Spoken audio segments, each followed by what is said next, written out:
hard time. You know, football season a long way off, but how is the team dealing with it and working together to? Well, I think that you know, the greatest thing that the team has is the team itself, and there's a strength there that is, I think, special, and I think you know, and then the surrounding team, the university has reached out in many ways to provide support in any way that these guys need. And it started, you know, I was out of town, and started with our athletic director, Bob DeCaros, basically gathering any and all support that we could get right from within our community to put their arms around our team.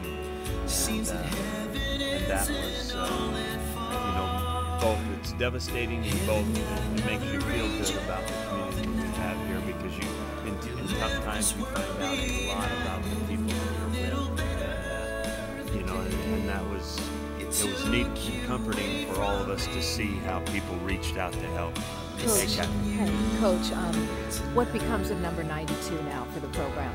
Well, for us right now, I don't know that we've made any big decisions about what we're going to do with it, but we will, you know, like I said, we will never ever forget Fred and what he brought to us, and we will do something for Fred, you know, to remember in this upcoming season.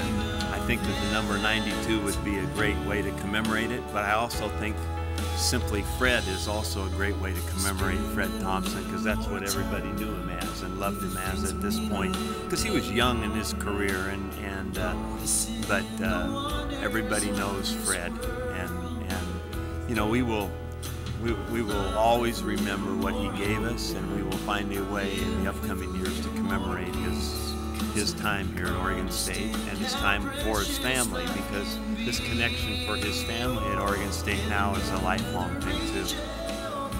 You know, he never actually played on the field, but can you talk about his impact that he had on the team?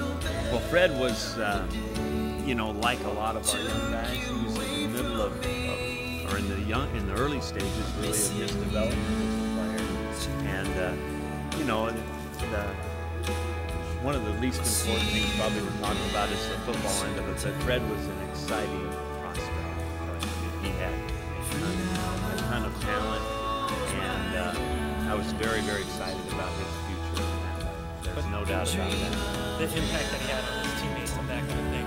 Well, Fred's impact on his teammates was really because of who he was as a guy. He was truly, I think as was brought up today, he lifted up everybody with his spirit. He was a fun guy. And if you had something serious to talk to Fred about, you could not stay at him, mad at him for very long. It was impossible. And so, you know, it was just in his personality and in his character to basically be a good guy. I got a really neat email from a guy that just happened to meet Fred at a store outside of the stadium in San Francisco when we played down there this year. And they had a conversation about a hat that this guy was going to buy, and Fred just mentioned to him, "Hey, I like that hat." And so they started a conversation, and that was this guy's initial impression of Fred Thompson. What a neat young guy, you know, just to kind of start a conversation with him, and that's what he did with everybody. I mean, he was truly loved by all, and he loved everybody. I mean, so it just was a two-way street. Thanks, man. Thank you.